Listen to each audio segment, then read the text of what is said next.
nice. Thick as thieves there. Son of Souls, new one on me, second in a row from new one on me. I'm hoping this. See, you're teasing. I don't like that. Because you just said you're not going to do any new stuff in the studio until May, which means this is the only time I'm going to hear this stuff, unless I come, of course, on Friday night to the Hydrant. I see what you're doing now, you little tricksters. And what I liked about that was, and it's a visual gag, you might have picked up on the webcam, if we had one, was Phil doing the drumming, man. Air drumming goes, this is my bit. He also he also mouthed at me just before, just as you were starting, goes, this is good. This one's great.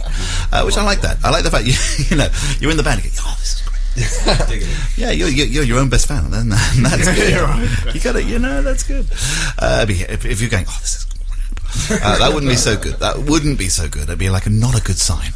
The door obviously again would be opened, which is fine.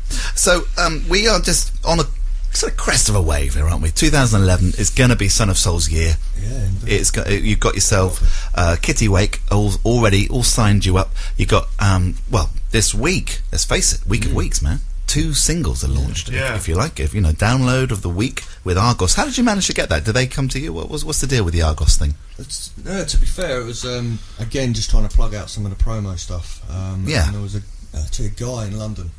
It's a friend of a friend whose dad it was actually. Then passed over loads of information. Yeah, used to work for EMI. And he had some contacts, and he just sent it all through. He liked the stuff. He liked the EP, what he heard, and he just said, get yourself some local press and coverage and do it that way. Do it that way. And it's working. And it is working, yeah exactly. Because, amongst we're others... Here with you. Hello. You are here with me, and I'm very lucky. It's a real treat to have you opposite. You're also playing a storming gig at the Hydrant this week, this coming Friday the 25th. Get your lousy old butts down there, people. You know what I'm talking about. It used to be the old Fox and Hound, I think. It's now the Hydrant. It's right opposite the far end. Hare and Hound. I knew there's a hound in there.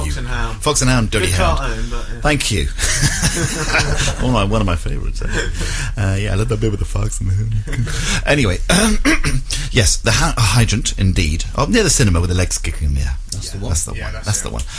This Friday night, along with Trash Monkey and Pilot. Crash Pilots and Trash Monkeys. I don't know my arse from my elbow tonight, but they'll all be playing, and they'll be entertaining your little sorry faces, because it's free, and these people, if they don't get a drink out of you, well, you're just the lousiest people I know. But you can enjoy, because it's going to be a 40-minute, half an hour, 45-minute set. 45 minutes set. Grand. Wow. Lots of fun. Well, what would you say? There might not be an answer to this, but would you say you've got sort of similar tastes in music, leaving the fella in the middle out, because we know where he lies with Springsteen and people. I'm kidding. When you're writing stuff, can you hear bits filtering in? Can you hear influences of people that you've loved? And is that something that obviously?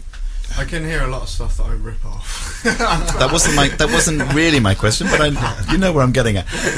In terms of writing techniques or lyrics or the music, what sort of floats your boat in historically? It's always been the Beatles. Yeah, I mean, without doubt, it's the #1 band, but that goes without saying. Yeah.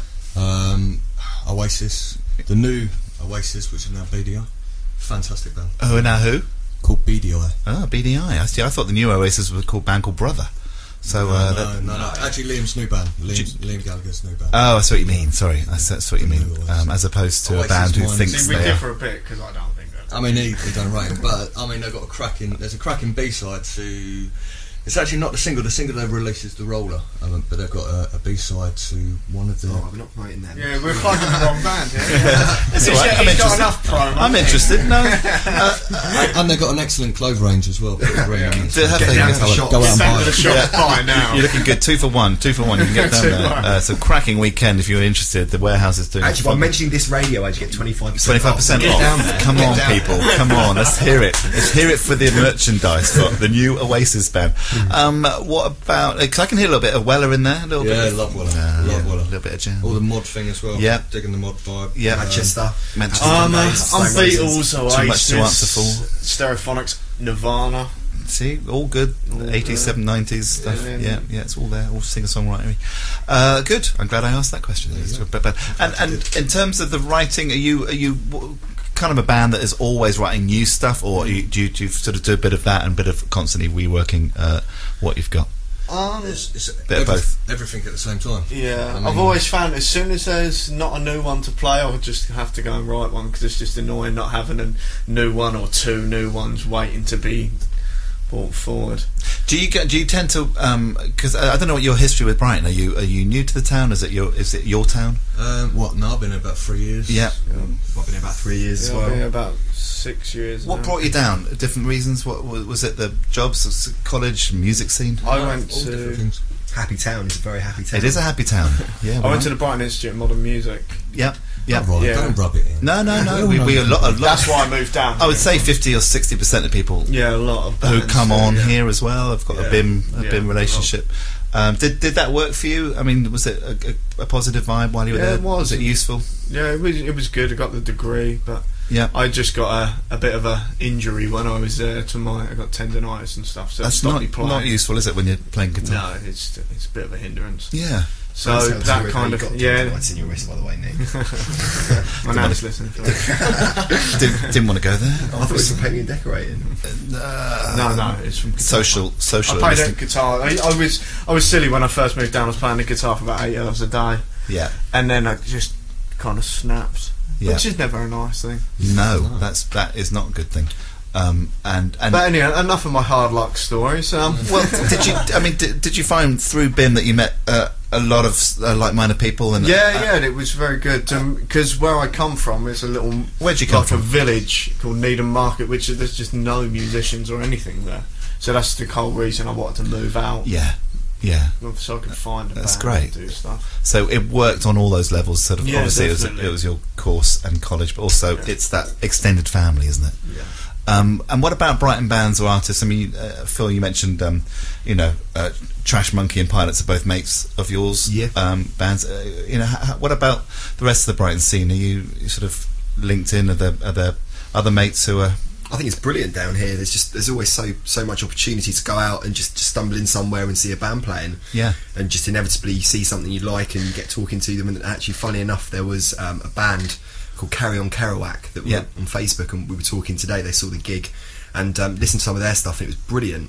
It's like kind of folky stuff, but he's really, really good. And I kind of had a chat with them, and I said next time maybe we could try and get you supporting us. And I think that just if you're kind of in that scene and you like going out and listening to music, there's so much around in Brighton, and it's phenomenal to go and meet people who are like-minded as well. And it's definitely well for us to put this show together. I mean, we pitched it. I think it was April 2007 when we first launched the show, and everyone said you'll last about 10 weeks because you'll run out of bands and you run out of artists. This is like the 4th year now. We're coming up to our sort of 4th or 5th birthday. I don't think you ever will. I don't think we will. Brighton's a really creative town, so you've always got I think that's what's different about the London scene.